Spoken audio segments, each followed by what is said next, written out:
if you're coming to an HDK webinar for the first time, welcome.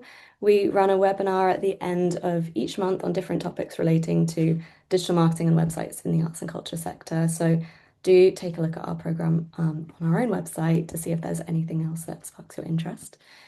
Our aim with these webinars is to share some of our own knowledge with the wider sector, as well as bringing in experts like today to share what they've learned and experienced across different organizations.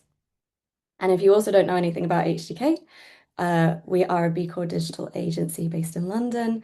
We've worked with arts and culture organizations for nearly a quarter of a century, from small independents to national institutions inside and outside the UK, like English National Ballet, Alexandra Palace, and Museum of the Home. Our team brings together strategy, campaign planning, design and UX, website development, content production, and more besides. So if there's anything that you want to discuss to do with your digital marketing and websites, feel free to get in touch. So today is on the topic of digital advertising, and more specifically around budgets. So how can you optimize your budgets for different results and best results? We'll cover how to choose the right platform, how to target different audiences, and what it looks like to measure that return on investment from your ads. Are they working? Are they not? So without further ado, I think we could get into some introductions for our panel for today. And I'll start with myself, as I'm the easiest. I'm Bella. I'm part of the digital marketing team here at HDK. My pronouns are she, her, and I am a white woman with just over shoulder length dark brown hair with waves. That's been growing out for a little while. So my perspective with digital ads is I started using them as a solo marketer in an arts charity a few years back, and um, I could see the benefit immediately in reaching new audiences through digital advertising tools like Meta, like Google Ad Grants. But it can be really tricky to know if you're just taking your first steps, or even if you've done them a lot before, but the platforms are constantly changing. What's the best way to use your budget, and what is the best way to reach your audiences? So I'm really excited. And in the last few years here at HDK, I've also had the privilege of working on some really exciting advertising campaigns with our clients across platforms like Meta, Google, and TikTok. Um, and so I'm super excited to hear what everyone has to say today. I will pass over to my colleague Fizz, who's joining us, and then I'll pass around to our brilliant panel. Hello, everyone. It's lovely to be here with you all. I'm Fizz. I'm also part of the digital marketing team at HDK. I'm a white woman in my mid-20s with short brown hair and brown eyes. I am not going to be joining the panelists today and sharing my thoughts, but I am the tech host. So if anybody has any issues during the webinar, please send me a message in the chat and I will try my best to help. And I'll also be making a note of all of your questions as well. Thank you, Fizz. If we could move on to Ollie. Thanks, Bella. Hi, everyone. My name's Ollie Cooling, and I'm one of the specialists at Digital Culture Network. My current role is looking at digital strategy and marketing quite holistically and very much strategically. But I have quite an extensive background in digital advertising. I started out about 15 years ago selling West End tickets in London, and that's how I kind of cut my teeth on Google AdWords and paid social when it first started. And then I've gone on since to, in past jobs, run like really quite significant acquisition campaigns using paid advertising, all digital for like for like retail companies and stuff like that, with hundreds of different products and metrics and goals and stuff. So yeah, it's been quite a big part of my career. But yeah, I'm coming today as someone who is now consulting on these things, as opposed to someone doing it in like, with my, on the tools. So that's just my perspective for today. And sorry, I'm a white male in my 40s. Just remembered. I've got a scruffy beard and I'm wearing a blue hat today. Thanks so much, Ollie. I'll move on to Faye. Hello, everybody. My name's Faye Rogerson, and I'm the Digital Communications Coordinator at the Buzz Museum. My pronouns are she, her, and I am a white woman in my mid-20s with blonde hair that is tied back in a ponytail today. My role with digital ads at the museum is I manage all of our social media channels. And for about 18 months now, we have been building our digital advertising strategy to help promote all of our commercial growth and ultimately build our growth strategy. Thank you very much. Brilliant. And I've just got a question in the chat saying, is this question being recorded? Yes, it is. You'll be able to watch it in full for free on our website later on. So thank you for checking. Moving on to Chloe. Hi everyone, I'm Chloe Cooper, she, her. I am a white woman with brown hair, medium length as well, in my 30s, and I'm wearing a black and white polka dot dress today. Um, my experience with digital and paid ads. So I am the produced marketing manager at Birmingham Hippodrome. So I look after all of our produced work, so new musicals, new writing, festivals, anything where we have a financial stake on our stages and beyond. So quite varied. And then I also look after all of our digital marketing in a paid capacity across everything we do, which includes Meta, TikTok, Spotify, Acast, Google Ads, Google Grants, basically any digital channels that I can get my hands on. And then my background is that I came from financial services, which was big budgets, a lot of structure, and then went into consulting at the National and then into the up to the Hippodrome. So quite varied. I've worked with podcasts all the way from like podcasts and production companies all the way to theatres and Disney and Google. So quite a lot of paid experience there. Brilliant, thank you all. I find this really exciting because we've got such a range of experiences and working in different industries, and I think that can be really valuable coming into and sharing that knowledge with the arts and culture community that we have here today. And so I'm going to jump right into the first question and ask, what purpose do digital ads currently serve your organization, and how does that differ from your organic efforts? And I'd like to start with Faye for this, if you feel comfortable. Of course, that is an absolutely fantastic question. So, at the museum, our organic efforts on socials, they prioritize storytelling. And as I've said in my introduction, our digital ads focus on our sales and commercial efforts.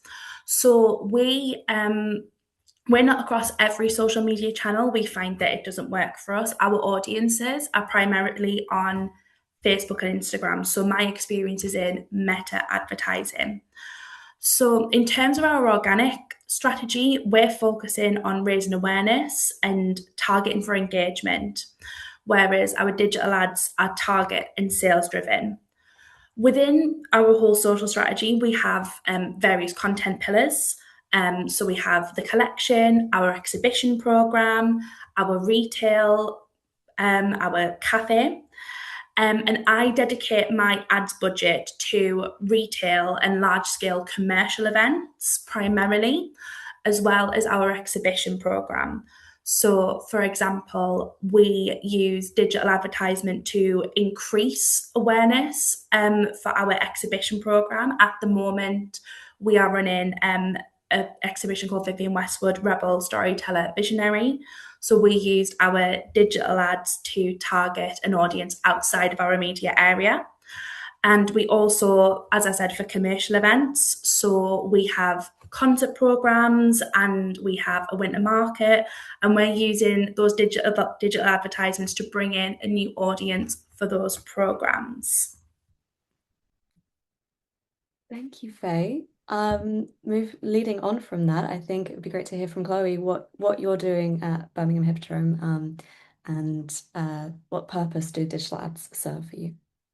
Yeah, we're really lucky at the Hippodrome. We have a really great digital content team who look after our organic socials, and they bring that fantastic, as Faye was saying, it's about storytelling. It's about we have a very loyal, quite big Hippodrome audience. We have a lot of people who come through our door in a year, and they're really engaged with what we're doing, whether it's musicals or plays or dance.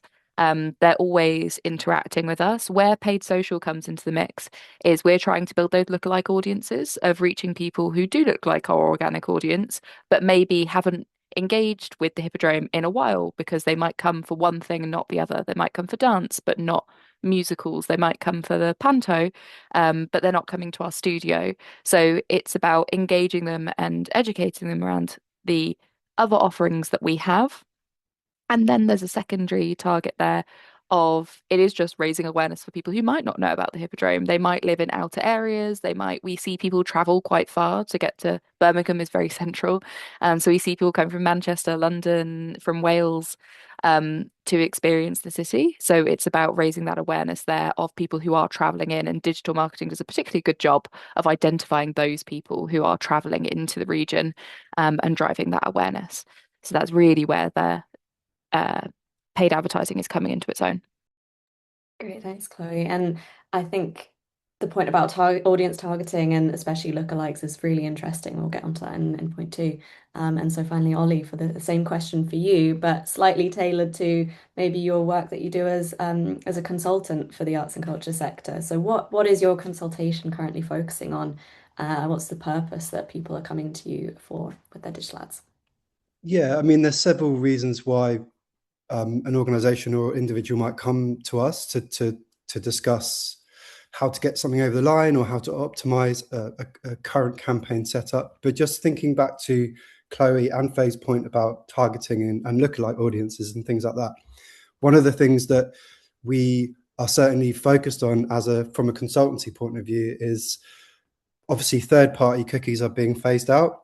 We're moving towards first-party data because of changes in laws, GDPR and PECR. They're getting much stricter, and I think it's going to be more stricter as we move forward.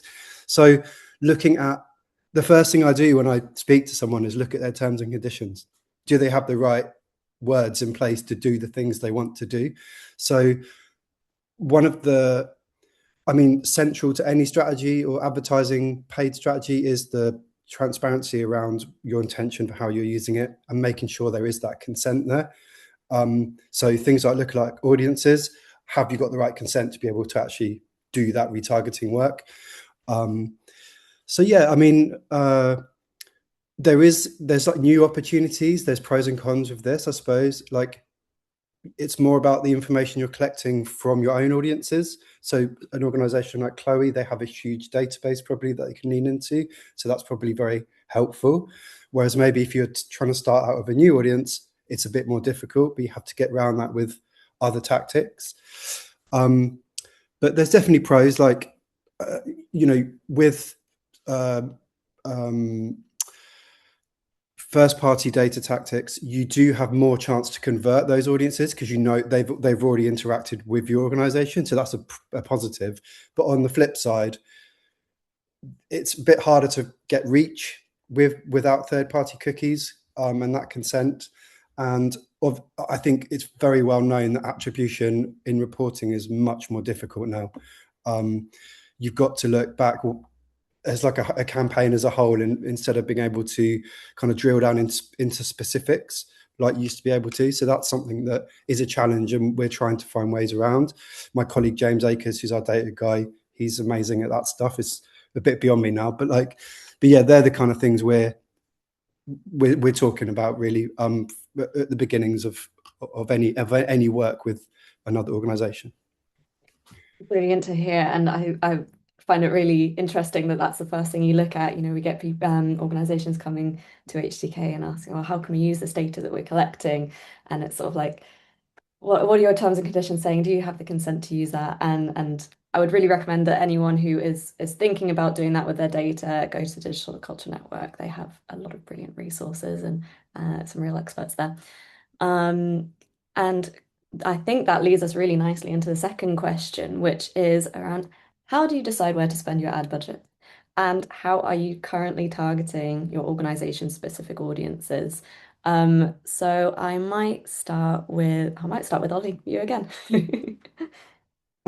So how are we recommending where to target? Yeah, so what platforms might you be recommending to organizations at the moment, and maybe what advice you're giving around targeting audiences, maybe carrying on from Okay. where I you. mean, kind of being quite broad about it. First and foremost, make sure that any campaign is goal driven. You're really clear on the goals so that you can target effectively to reach that goal. I think probably thinking a bit more full funnel now these days about where the kind of where people are coming from and to where, and maybe not relying so much on here's an ad, buy a ticket, someone buys a ticket. It's more like you have to warm people up a bit more and think full funnel. So how are you pushing them down to some sort of action? I think, you know, this is conversations I've had with my team, particularly the social girls on the team.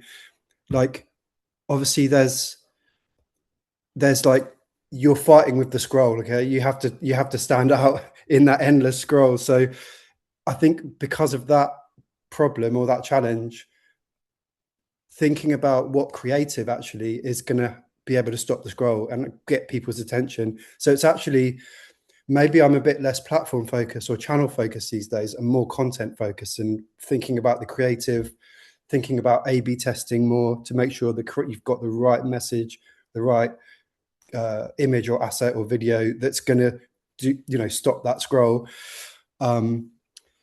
Also, one thing that's worked very well for me or for an organization that I worked for, which was Blast Theory a couple of years ago, they used a lot of short video, organic video pieces of content, and they were actually tracking people's watch time on those videos. And if they'd hit like 75% of the video, they'd be put into like a custom list, and then you'd be able to speak to them again based on that.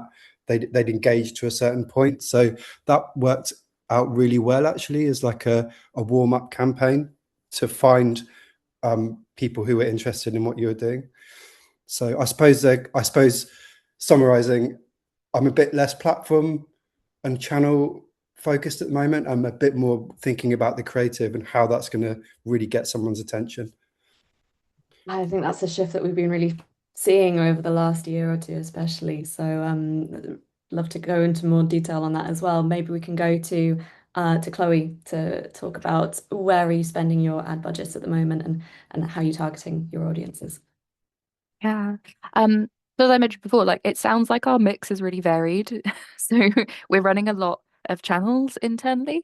And I think there's a couple of reasons for that. One is because we want to have multiple channels to protect ourselves from the impact that we're seeing with AI. And I think it's really important to call out around the way that Meta is presenting information as it used to be. A few years ago, you could run it, and pretty reliably, the creative that you put in there would be the creative that people would see. And now there is a lot of I think there's about 15 minimum improvements it's suggesting. But and I know people have mentioned this at many conferences, it's not necessarily geared towards the arts and culture industry. It doesn't understand that we are promoting multiple different things. It doesn't understand that sometimes we're not selling tickets, sometimes we are doing different objectives. We are promoting reach. We are trying to promote our hospitality that is in the building, or a festival that necessarily the goal isn't always the same. And those systems haven't necessarily been designed with that in mind. We're not just always selling one product, and particularly with the Hippodrome, we have a lot of touring work that comes through the building that's very vast and different. On the produce side, we're looking at things that maybe are in our building, maybe in Edinburgh, maybe in London, maybe different from the audiences that we're currently building. So we're building all those different audiences all the time, and AI doesn't necessarily always get that spot on. So that's why we've got such a varied mix of we are always testing and learning. So what I hear quite a lot is people will say, well, TikTok doesn't work for conversion. It hasn't worked. So we're not putting money against that.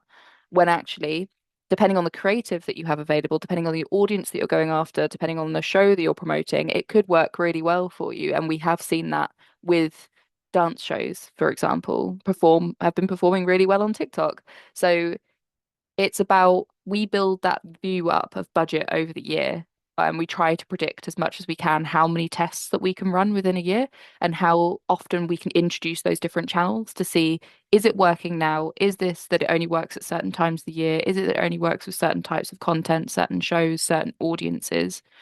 And we try to test those hypotheses quite regular around, again, TikTok is the prime example of people who say only young people use TikTok. Not what we see from the data. everyone uses TikTok now. Like it's growing all the time. So an assumption that we had a year ago isn't the same that we would have now. So we do have to test that. There's a luxury there with budget that you have available. But you don't always need huge budgets to do those tests. There is a minimum spend requirement quite a lot with those digital channels. Like with TikTok, it's 280. Um, but with Google, you can be testing those with keywords and different audiences that you're targeting. PMAX rather than demand gen, or introducing demand gen at certain times of the year if you have a really strong video creative. So it's definitely not a one size fits all. And we're constantly having a discussion as a marketing team to say, we have a meeting once a month where we say, what do we want to be testing? Where do we have the opportunity to look at this? Where do we want to retry a hypothesis? And what's the minimum amount that we could spend on that? Of course, we do still spend a lot of money on Meta, but we're trying to vary that up and make other channels as successful as they can be. Brilliant. I think having a testing budget and setting some time for your whole team to know that they can test and try new things is really valuable. So the same question over to Faye. Where are you spending and how are you deciding where to spend that budget at the moment and how are you reaching those audiences? So for us, audience is absolutely at the heart of every spend decision we make, digitally or otherwise. We don't spend the money if the advertisement won't land in front of the right audience. We've got quite a small digital ad budget, so we need to make sure we're getting it in front of the right people. And that's for us why our paid advertisements digitally sit on Facebook and Instagram, because we know that's where our audience is. Right now, we do use other platforms. So we are on LinkedIn, we do a little bit of TikTok, but we're not investing enough time in the organic there to really see the fruit of a digital spend. So that's something that we're currently building up. In terms of our digital advertisement and our audiences, we use the ACE audience segmentation along with our own internal surveys to determine who our audience is, who's landing in the museum. So, for example, we know how far our audience is willing to travel, and we can determine the best age range for an event. So, for example, as I've previously mentioned, we run a concert series. We know that people are willing to travel a little bit further to come and see the artists that we're putting on. We know that the people we're targeting need to be likely to have their own vehicle, because we're a little bit out of the way. You can't really get to us through public transport at a certain time of day. And again, as Ollie and Chloe said, we do invest in testing. So we'll start out using the data we already have to collate the right audience, but then we'll keep adjusting the ad as we're going to make sure that it's landing in front of the right people. And I also think Ollie made a fantastic point about stopping the scroll. We are investing in different kinds of adverts. We're experimenting with multiple images, we're experimenting with video advertisement, we're experimenting with those graphics to see which ones are resonating the most. Amazing, thank you. I think that can take us on to our final big question for today, and then we can get into slightly more of the nitty-gritty maybe. Final question being, how do you measure return on investment? And do you focus on sales, on reach, on engagement? I think we've spoken briefly about this, about, what are all these goals that we're trying to go for? And Chloe, you mentioned about platforms maybe not being set up exactly for arts and culture. So maybe we can start with you there. How do you measure return on investment, and why do you choose those metrics? Yeah. So we look at return on ad spend. So it's sales. We do look at sales. It does factor in. We are a theatre. We're looking at sales quite often. But it's about the value of sales. So the average ticket price that we have coming through. We look at the revenue that is driven on there, the amount of seats that people are buying. We look at it's always really interesting to see whether people who are driven by paid social, they behave really differently from our more traditional channels and audiences. So seeing the group size that they're coming through is always really interesting to us. So we can try and see, like, is it worth actually that we need to adapt our messaging? For one, if we're saying that actually we're trying to talk to couples when actually we should be talking to big groups of people who are coming for a special event, then we can adapt and change based on that. We also look at reach. We look at videos. I never look at impressions. I don't really care about them. They're I'm going to say something controversial, vanity metric that you can put in a presentation, but not really useful for me. So I more care about how, when it's particularly digital, I care if you're actually watching what we're putting in front of you, because then again, that's that valuable pool, as Ollie mentioned. If you can say that they've watched 75% of your video, that is such a valuable metric to be looking at, of how many people you have in that pool. And then it's retargeting and prospect pools. So if we can build up that retargeting of people who have landed on a page but then haven't converted, that's really valuable for me as a marketer. If you're looking at traditional advertising, you don't get that information. I don't know if someone's looked at a poster and then walked on. But knowing that someone has looked at the page and they didn't find the information they were looking for just feeds into all of the information that we can provide them. Like, maybe they just didn't find the date that they were after. Maybe the seats have sold really well and they just couldn't find a seat at the price point they were looking for. And we could tell them about like family offers or whatever that may be. So feeding all of that back into the next stage of the campaign. And again, it's just a continuous test and learn cycle of finding that data. But yeah, those are the metrics that we kind of look at. Have they landed on the page? Have they converted? And have they watched a video is most frequently what we're looking at. Brilliant. And over to Faye, similar question to you. How do you measure that return on investment when actually maybe you have commercial objectives and you also have as a kind of reach and awareness objectives? Talk me through that. So we actually, Chloe made some excellent points there, and we operate in a very similar manner. So we make it a priority to measure and evaluate the return on investment before we actually make the investment. So if we're working on a commercial campaign, we're considering what are the overall objectives. For us, our primary objective for something that's commercial is, as you understand, it's sales. But we then set the secondary objective of how much reach is this advert getting, what kind of engagement is it getting. If I can see that there are people commenting on the advertisement, they're tagging their friends, they're saying, shall we go to this? I know that the ads, it's getting in front of the right people. We then, again, as Chloe said, we're looking at who's clicked through to the website, how many of those people have converted, and we can make adjustments accordingly. So we'll set ourselves a time frame. We'll let an advertisement run for, let's say, 5 days, and then we'll review how that campaign is meeting the objectives, and we make the adjustments accordingly, whether it needs to be an adjustment on the web page, whether we need to change how the copy's looking, whether it's restructuring the ad itself, it's going for a different media type, it's going for an update to the copy. We'll make those adjustments. But we also, on larger scale campaigns, we will measure the paid results against organic activity on the same campaign. And then that's how we will work out how the digital advertising we're doing complements the organic.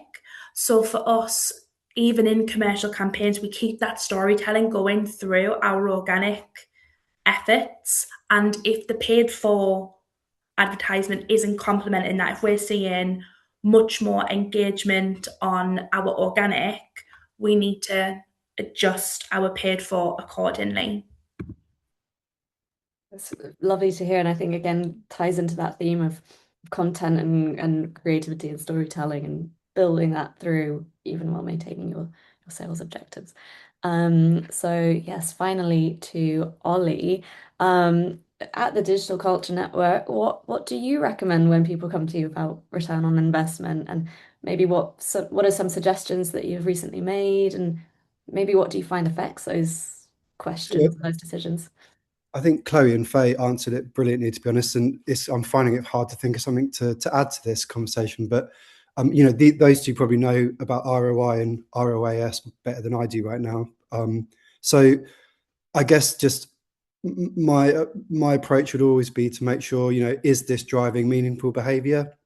Like that, whatever's meaningful for you. It could be a long-term reason or a short-term reason.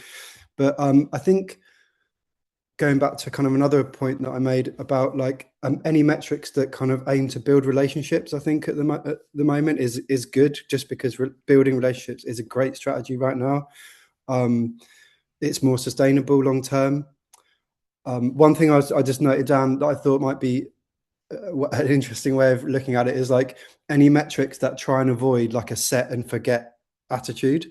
So things like impressions that just kind of don't really mean anything. If you can set metrics that are meaningful and you want that and encourages you to go in and keep interested and keep tweaking, they're good metrics, I'd say.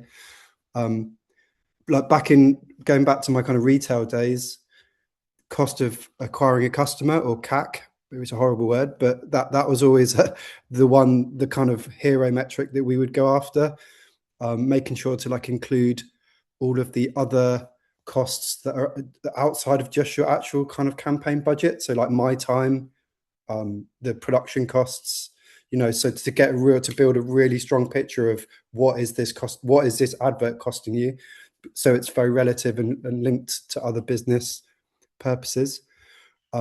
Yeah, that's all I can think of on that, really. Sorry, Bella. That's perfect. Thank you. I've actually, before we get into the Q&A, I assume we've got some good questions coming in on the chats, but I think I just want to lead on from that and maybe ask, because I know how important measuring at ROI and proving the success of your ads can be for justifying having the budget in the future. And so maybe to Faye and Chloe, but also Ollie, if you have any advice or experience in this, who are you reporting that ROI to? And then, how do you make the case for more budget or for optimized budget in the future? And I'll leave that open to anyone who has a thought. Anyone who will listen. A lot of my job is convincing people that the temptation is throw a couple of £100 at it, then we'll see. Maybe we'll give it. Whereas actually, because there isn't an agency, for example, setting a minimum spend, and because you can just throw £100, the temptation is, well, keep the budgets low and we'll leave it ticking along. And actually, scaling digital marketing is really important, because if you don't spend enough, then it's never going to work. Like you have to be spending enough to make sure it's successful. So quite a lot of my job is telling people this is worth investing in. It's talking to people who sit outside of marketing, producers, quite a lot of the time, around like, this is worth continuing to do this, continuing to invest in the content that is required to run these channels, um, continuing to invest in high quality content, even if for certain platforms, native style content works best. That doesn't mean just film it on a phone. Still means that you need to spend time and effort making content that looks native. That doesn't necessarily mean doing it on the cheap, which is the temptation sometimes. So yeah, I speak a lot to producers, a lot to our finance team, a lot to our marketing adjacent teams, our content teams. It's continuous hyping up of digital marketing to make sure we have the spend to make it successful. I think, yeah, I had something to maybe add to that as well, as in terms of hyping up the campaign. I think so. In my experience, things like ROI are great, but often they're a percentage, and actually percentages need context, because without them, they don't mean anything. So, like, I think it's always really important to whenever you're pitching it to the decision maker who's going to say yes or no to more spend, have your percentages fine, but report on actual numbers as well. Like, see that kind of revenue growth month on month or week on week. Show them a number, because when numbers get bigger, people like that, and they're the things that provide the context a lot of the time that do justify what you're doing.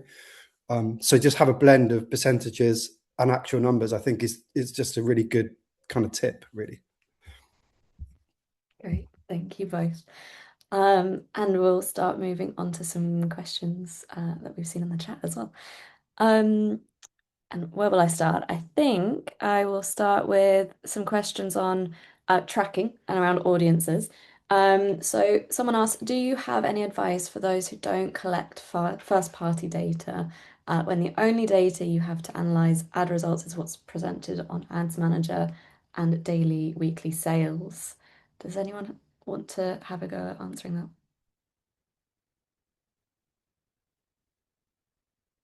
that? I guess I should probably have a try, because I mentioned it earlier.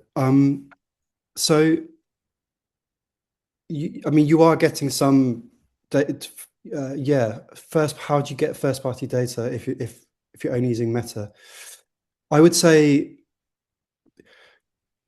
perhaps you could, as I was saying earlier, add a step into the process that creates an actionable kind of moment that you can control. So, for example, quite a quick way, a good example of that is perhaps just advertising towards newsletter signups. Then you are getting that first party data when someone signs up. So it's not a direct kind of it's a longer tail strategy. It's not kind of, you're not directly selling tickets, but what you're doing is building up first party data. So you could kind of put some money behind that, perhaps. That's one tactic maybe you could try. Another thing, actually, just on the email thing, and everyone should probably know about this right now. And if you don't, this is a good tip.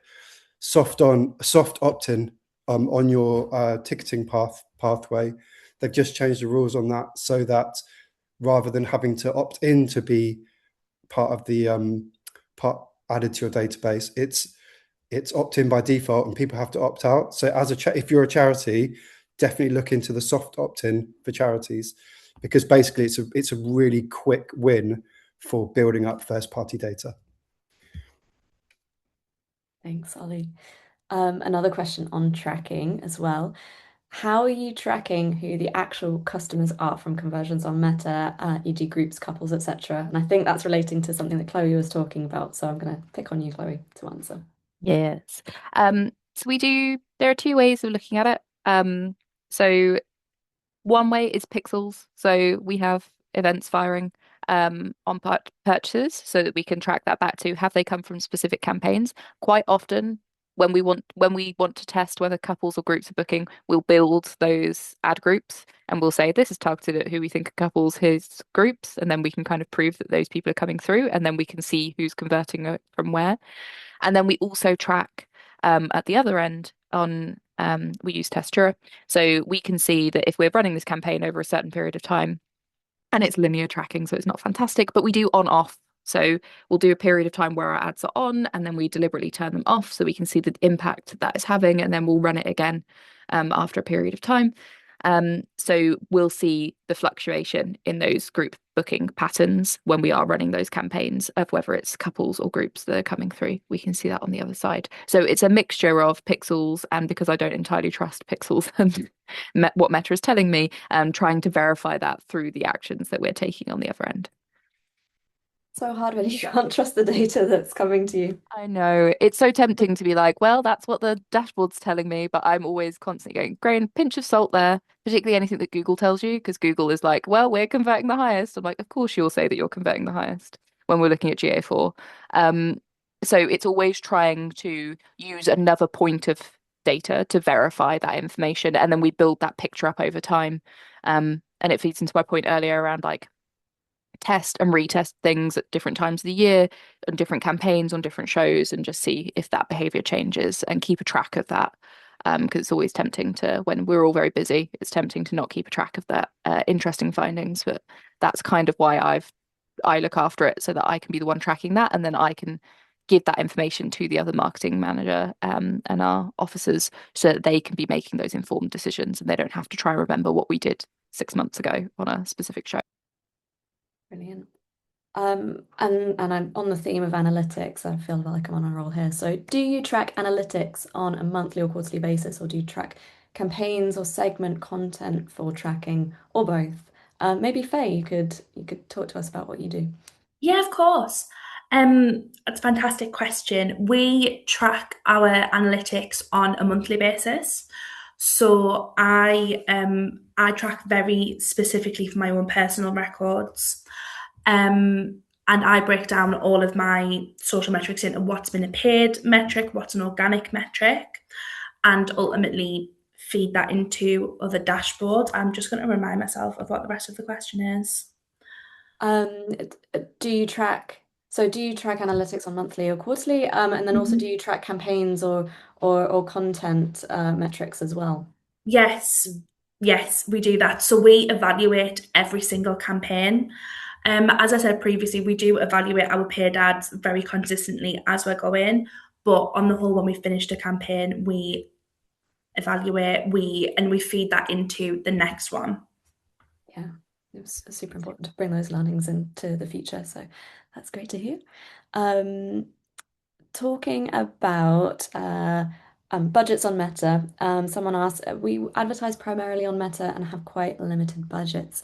Recently, I've found many more campaigns getting stuck in the learning phase. Do you have any recommendations on how to optimize to escape that learning phase? So I'll open that to the room if anyone has any thoughts to add there. It's the classic of, unfortunately, sometimes you do just have to put more money into it. Um, it is, yeah, I think it's that point I was talking about earlier, like limited budgets, and sometimes we feel like we'll put 50 or £100, and then we're like, oh, but it's not working. It can't get out of that learning phase. So it's either I would recommend upping spend and just trying to go back to the business and get investment in it, and just say if we can't invest this as a minimum, then maybe it isn't worth pursuing this channel. And then the other side is that you could narrow your audience, and try and get really specific. But Meta is moving away from specific targeting. It's changed um, all of its. If you wanted to go for like audiences that are pre-built, it's moved to more generic terms on purpose so that you have to rely more on their recommendations in the algorithm. So you have less control over who you're targeting, but you can still change your geolocation, for example, and narrow that down and try and bring that down and get it out of the learning phase quicker. I think at the DCN, we quite often advise if it's less than 50 quid, like Chloe said, actually just doing a boosted post is quite effective. So, that will get you straight out the learning phase because there is no learning phase for that. But like, so that's just one workaround, perhaps. Yeah, I second that, Ollie. That's something we do when we're on quite a limited budget. We put it on a boosted post rather than a full advertising campaign. Brilliant. Hope that's answered that question. I think everyone seems to be on the same theme there. Moving on to creative.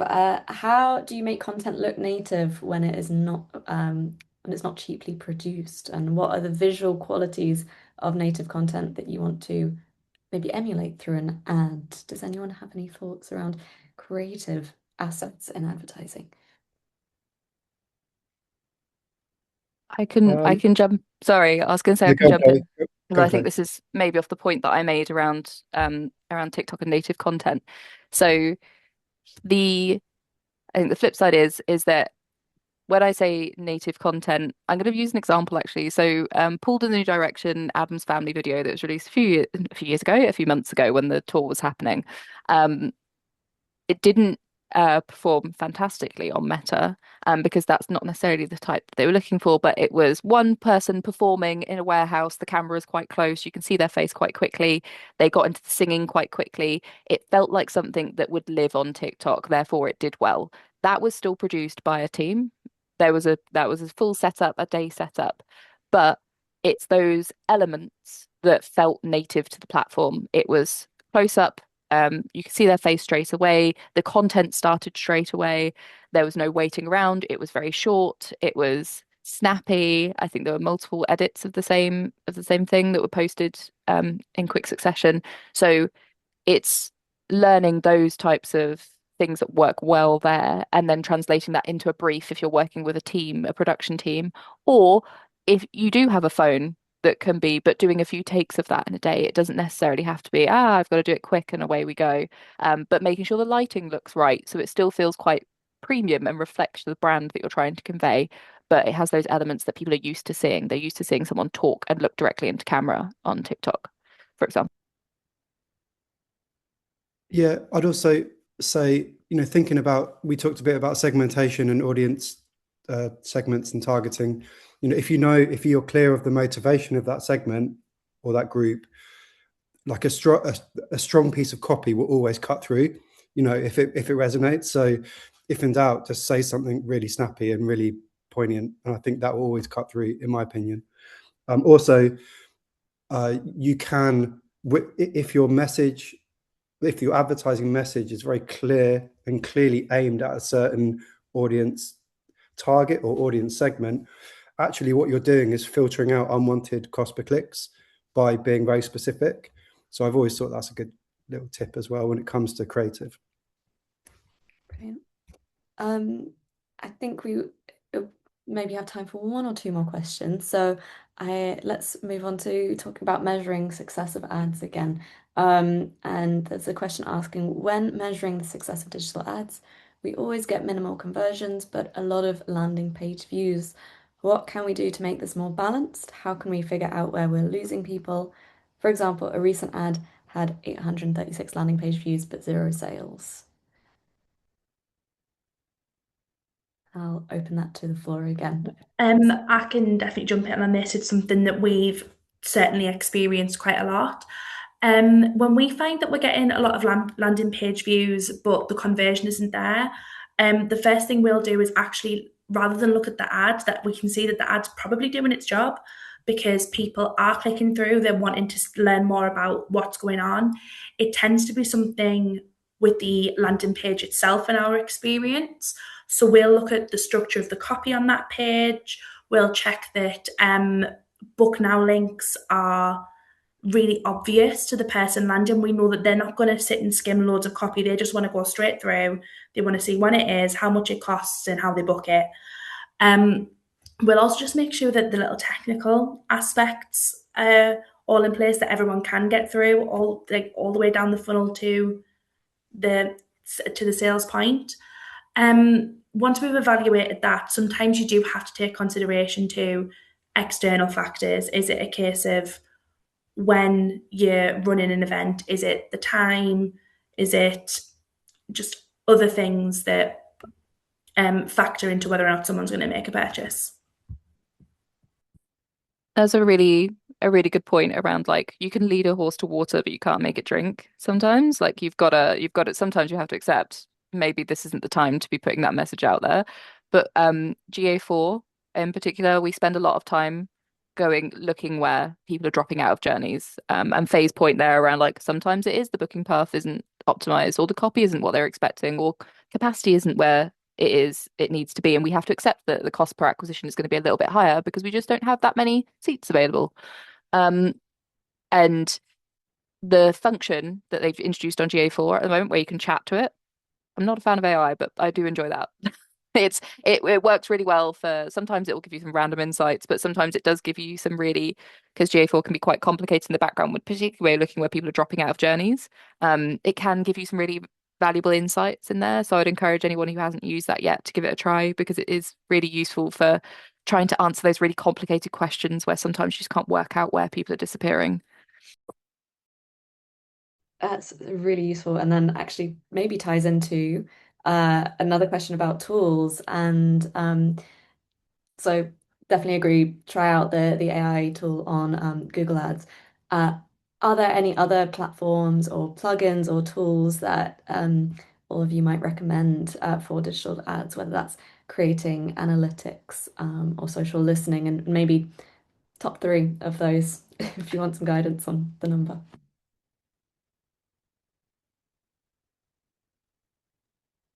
I'll jump in. GA4, Google Search Console. Google Search Console is so useful for when you're at a loose end of just like, what am I doing that people just aren't vibing with? Are they searching it in a different way? And Google Search Console always gives me really interesting findings that then I can feed back into. If people aren't clicking from an ad and maybe they're going off, because we see that quite a lot, they'll go off and they'll Google a show. They'll Google a festival they've seen on an ad somewhere. And just trying to work out, like, what's the information they're looking for, what's the missing link here that maybe isn't getting them to where they need to go. And yeah, I would say, and then using the functions in their insight tools that have been introduced in TikTok, in Spotify. Acast has got some really interesting stuff in platform at the moment of like who you're being shown to, where it's resonating. So yeah, those are my like top tools. Very Google focused, so I apologize, but yeah. Ollie and Faye, do you have any additions to that, whether Google focused or? Yeah, I was going to say Looker Studio, just good reporting tools are, you can never go wrong with a good reporting tool, because your report is, it's your Bible at the end of the day. It's going to tell you what's working and what's not. So Looker Studio is probably the most kind of flexible and fluid in my opinion, but I am more used to Google products, so it works for me. I also just think your colleagues and your friends as well, like their tools, what do you think of this what do you think of this ad? Just sense check some stuff. I think that's never a bad idea to get a second opinion. So I'm just, or things like path to purchase. If you've got a sticky path to purchase, like do some testing, get your mum and dad to have a look at it and see if they can use it, then it's probably a good one. That's stuff I do. But Mum and dad test. yeah, mum and dad test. Yeah. Great. Any final additions, Faye? Or I definitely, again, I second what Chloe and Ollie have said. Having that human touch to a digital ad, I think is can make all the difference really. Something that I make a point of doing is if I'm speaking to a colleague within the organisation, I don't speak to someone within my own department. I'll go and speak to someone who has no idea how an ad's set up and just check they can get from A to B and that they understand what's going on.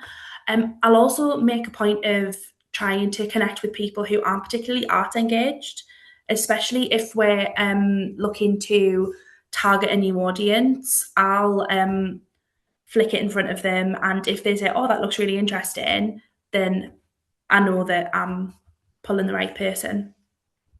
amazing. I love that I'm sorry, Chloe. No, Correct. I forgot one other tool, sorry, but I know I've spoken a lot about TikTok, but I feel like they just do more to try and help people understand how things are performing because they're trying to sell their platform more at the moment. TikTok Creative Center is a great tool for understanding particularly that point around I mentioned around native style content and what works well. It can give you an overview of like all the what's trending on TikTok, what you should be creating, who's doing it well, what tools you can use. So you can use TikTok One to find influencers and those types of things to work with and give brief content into them. Yeah, there's a lot on there that's very helpful for advertisers in particular. So yeah, sorry, one more tool. Absolutely, and reminds me of Meta Ads Center, is it? Where you can go and you can look at what other people are putting up as their ads, and you can kind of take inspiration from that. And Learning Library, I think that's maybe what it's called. Yeah, and Google's got Google Ad Transparency as well, so you can see what other people are running on their Google Ads. I use that quite a lot to snoop. It's quite helpful.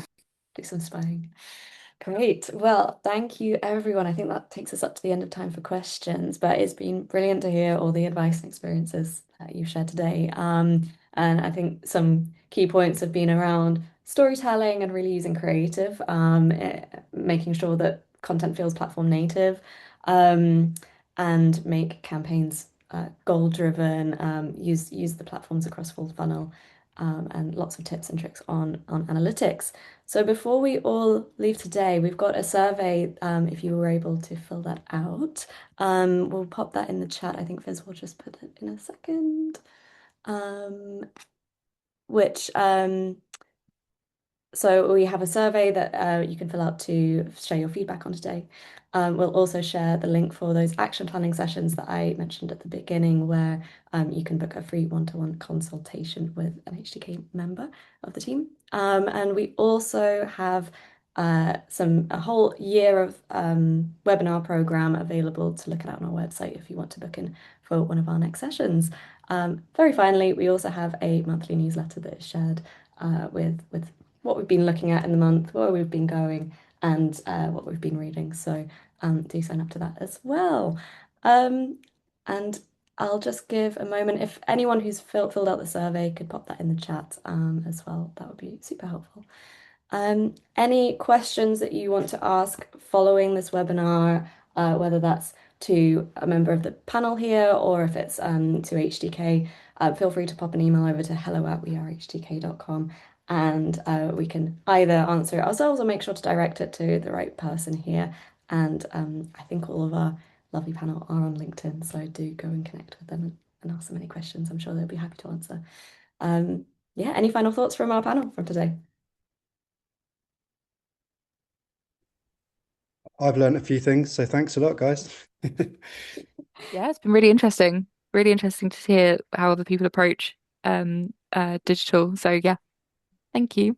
Yeah, thank you both very much. It's been super insightful. I'll definitely be taking away a few learns from this webinar myself. Brilliant. Great. Thank you, everyone. Have a wonderful rest of the day, and stay in touch. Bye.